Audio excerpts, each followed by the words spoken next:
Hello, I'm just lighting some Palo Santo. Breathe.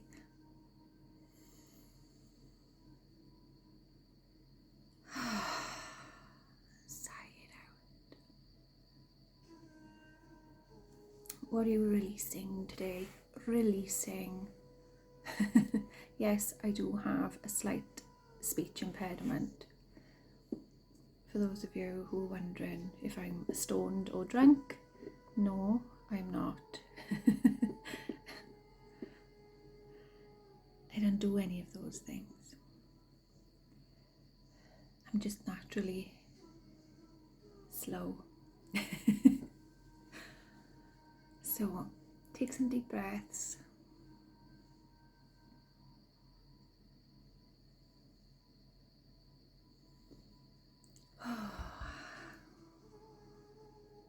I do have an intention for this reading. Pop this down. I want to speak briefly on fear, anxiety, deep depression, those shadows, and what some people may call their demons. Now, I want to just share another perspective on those demons, those big heavy feelings and emotions you experience, those things that feel out of control and overwhelming or sometimes overpowering. They're not monsters. They come to the surface, they arise to show you what we need to take notice of. Those shadows, and I call them shadows because they're often hidden, they often manifest somewhere else in life or somewhere else in the body. And the anxiety that comes with the avoidance of feeling those deeper, darker feelings is what makes them feel like they're terrible things. Anxiety is a dreadful thing to experience. I know this myself. I've been hospitalized with it myself. I didn't know what was happening to me at the time, and it can catch you off guard. I literally spent years of my life thinking that I was going to die at any moment, and it got to the point where I had no option other than to go within and educate myself as well, learn about psychology behind what was happening in my body. And it became the deepest, most reverent spiritual practice. I'm not religious by any means, but that brought me closer to God. God as in the divinity within myself. And noticing how our environment can have such a massive impact on those bigger feelings. So yeah, they're not monsters, they're not your demons. They come to the surface so that you can, to show you where you need to love yourself more, where you need to give to yourself more. You need to connect with our fear, connect with our darkness, connect with our shadow. It can be terrifying. I understand this. So make sure that you are well supported while you have the courage to face those fears and those darker feelings. I'm a true advocate for therapy and meditation. It's not going to solve your problems, but it'll bring you closer to yourself so that you're able to understand what those demons are. And just keep reminding yourself they are not monsters, they're not attacking you.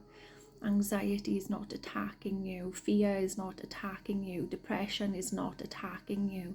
It is showing you where you need love and where you need to love yourself. So I hope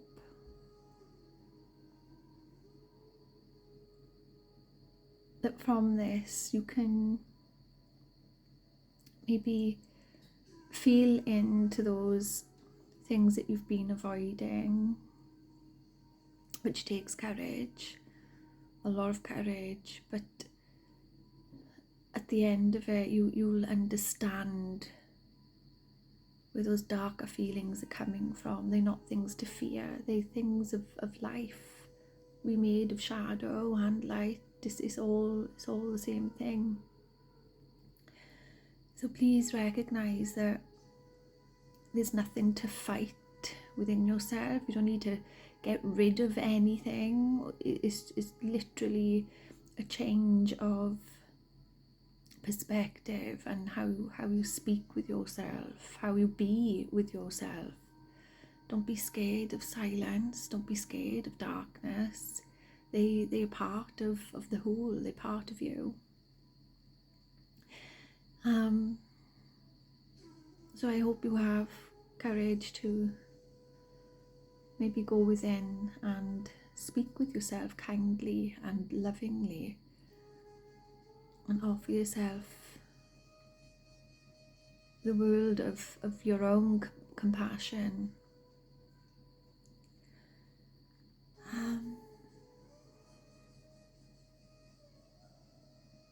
So that's all I'll speak about there for now. I'm going to do a little pull card or two from the Archetypes deck by Kim Carnes. So this deck, I love this deck. This is rooted in psychology, so I tend to use this when things get a bit overwhelming or heavy, because it just offers a new insight. The mask. Sorry, I'm laughing because every time I pull this deck for the collective, the mask comes out. So this is about facing those shadows, facing your authentic self. You can't be truly you if you're in denial that you have feelings, thoughts and emotions that are scary and that are hidden. You've no need to hide them. This is the problem with society nowadays. We're told to hide and conceal and sort of kill the ego, and it's a load of nonsense. You need to embrace those parts of you so that you can transform and alchemize these thoughts and feelings and emotions into something very, very positive. Don't be scared when you're in the thick of it. Feel it. Let it come out. Let it be felt. Feel it. You're not on your own. Let's take another one. A little bit.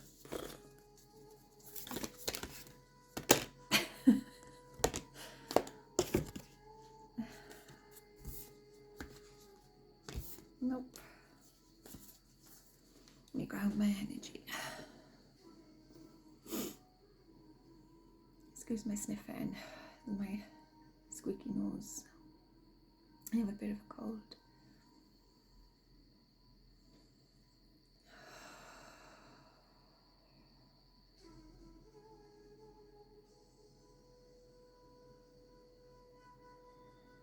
Release shame, release guilt, release fear, They're not yours to carry. They don't serve a purpose. They hinder your spirit from progressing forward. You're meant to experience them so that they can show you where you're not giving to yourself. And stop relying on other persons outside of you to validate those things for you. But at the same time, make sure that you are supported in a professional capacity while you're traversing these big heavy things.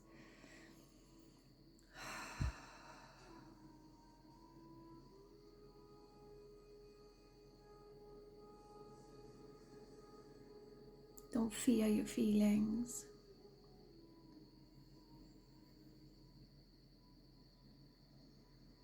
Acknowledge your existence. Acknowledge the existence of those thoughts and feelings so that you can move through it. They just need to be seen. That's why they feel so big and scary.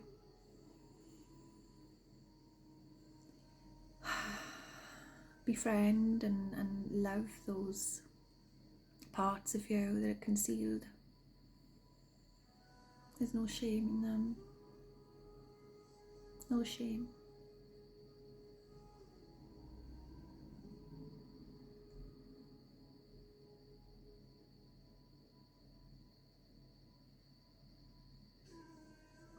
And also, if you're in relationship or living with other people where they're not understanding your experience and encourage you to suppress those feelings, I suggest that you rethink the dynamics of those relationships.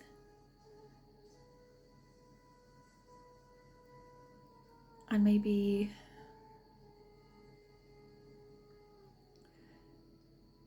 put yourself in a situation where you can mediate and facilitate healing with your counterparts, while you focus on yourself. That's so important. Right.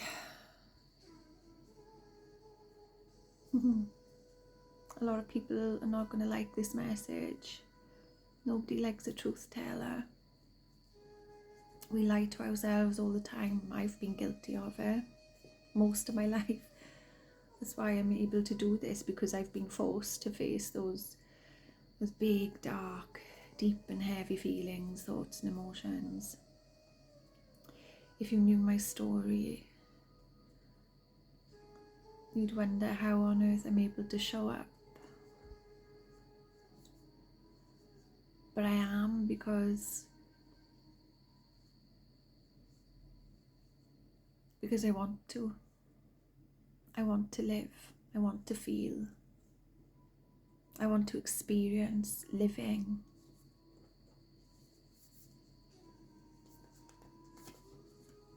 Okay. Oop.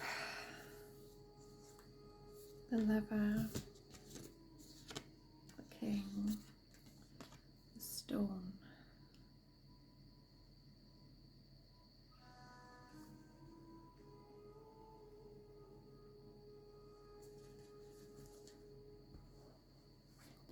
Okay, this is going to be a long reading, so if you need to pause, go and get yourself a nice cup of tea or cacao, get some ice cream. I like a snack. Right, Stone. And remember to keep light-hearted. Oh, here we go, Roman numerals now. Sorry, nothing wrong with them. I'm just a little bit slow with them. So I got to search. I might have to come back and do a part 2 for this.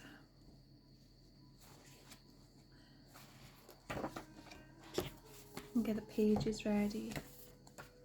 Let me see. The stone. Okay. Steadfast, loyal, committed, present.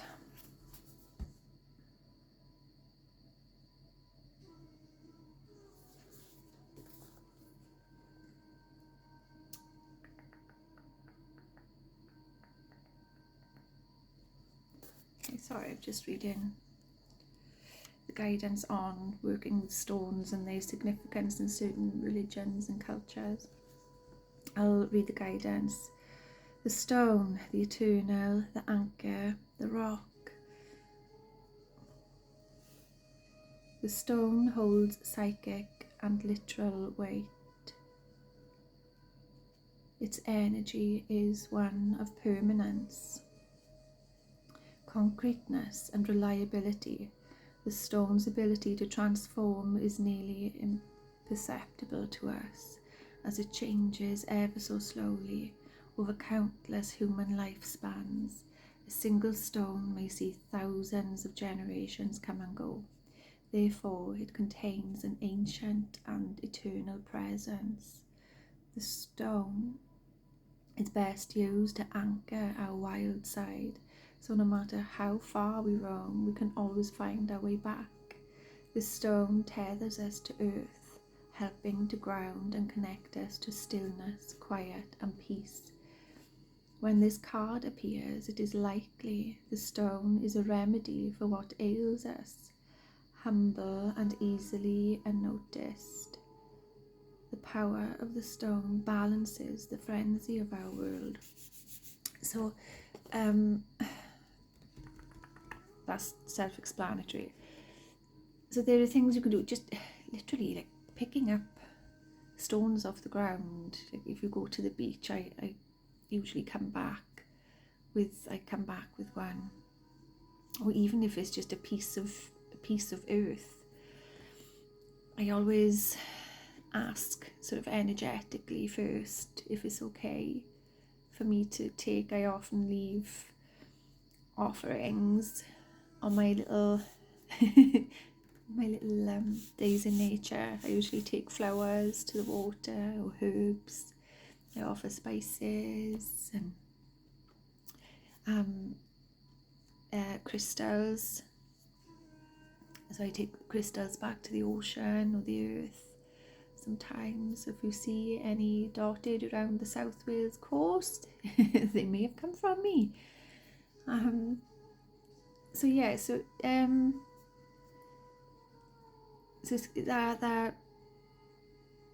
that beautiful symbiotic relationship of giving and receiving as well. So just normal stones, they anchor us into the earth, like it says here, so that we become the whole. There's one on grounding.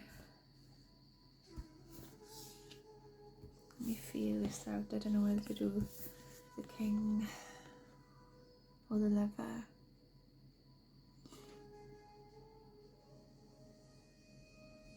I'm going to do the lover first.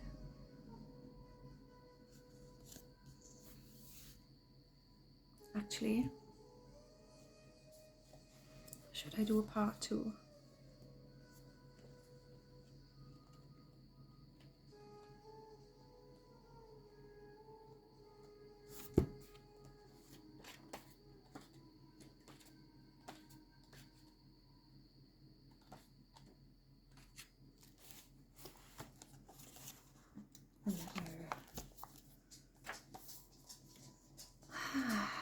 The heart, the beloved. Oh, I think my shopping's arrived, it's been delivered. So I'll come back for part 2. See you soon.